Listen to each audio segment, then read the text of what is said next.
Hey everybody, you are not gonna believe the facelift our hoarder house got on the outside. Are you ready? Check it out.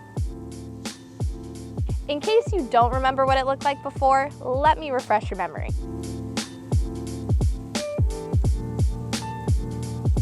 So what have we done? Well, we've replaced the siding, soffit, and fascia.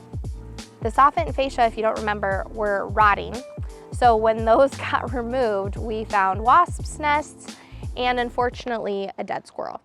But that is the only casualty in this project this far, so I think we're doing okay.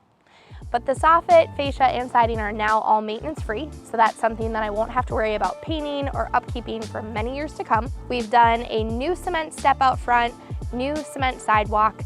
My incredible contractors were able to fix the outdoor brick here that was crumbling, if you remember that from before. And then we also have an amazing outside backyard patio that I think people will love. So this patio, talk about amazing. We purposely did not put in a cement step here because this is pretty narrow between the house and the garage. So we're doing a removable wooden step in case people need extra space for when they're bringing their lawnmower back here or moving in grills, patio furniture, etc. This sliding glass door has been a project. When they ripped the old one out, here's the fun thing about these remodels, is they found a ton of rot. So they actually had to replace a bunch of the framing underneath it to support this brand new sliding glass door. But now it looks fantastic. So hopefully it looks a little bit different than the last time you were in here. So since you were in here last, we've had multiple inspections. So the city of St. Louis Park is pretty picky about their inspections. So the framing had to be inspected, insulation inspected, HVAC had to be inspected because we ran some new ductwork. So one of the challenges with this project was it didn't seem difficult to me that when we opened up this wall, there was venting here that I thought, hey, no problem. We should be able to move that into this wall. Well, I had two different HVAC people tell me that's too difficult, they wouldn't do it. Thank goodness for Jake, the HVAC guy, because he was able to make it happen. And so now that ductwork runs to the second story and is hidden in this wall, which makes this opening everything I wanted, so it's nice and big. And the next step is gonna be the knockdown ceilings. From here, it's gonna feel like it's gonna go super fast.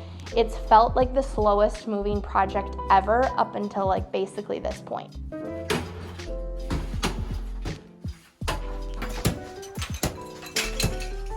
Tile under the tile. Always a surprise.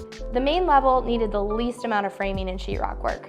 It did get 2 new kitchen windows and the new glass sliding door I showed you. I love how open it's starting to feel, and I can't wait to show you the finishes I've selected. One of the hardest things was figuring out how to make this master suite have a door. With the way the roof line is, I couldn't figure out how to get the door here. We couldn't fit one at the bottom of the stairs. So we figured out how to make this like larger entryway, and then the door will eventually go here.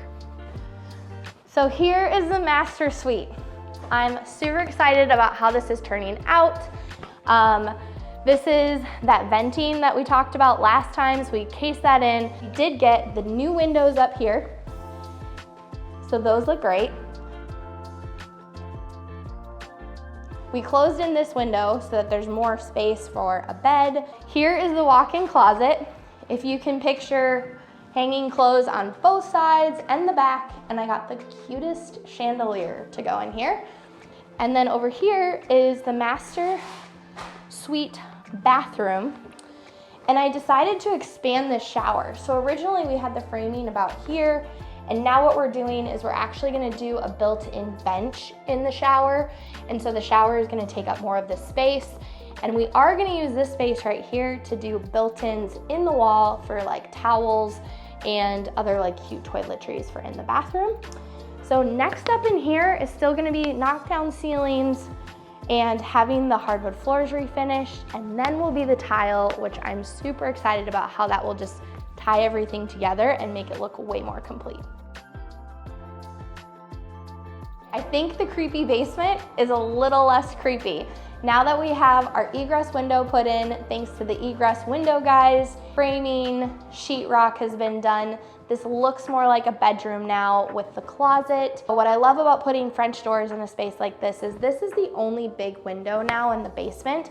So the family room doesn't have a window, and I wanted to figure out how to add as much natural light to the living room as possible.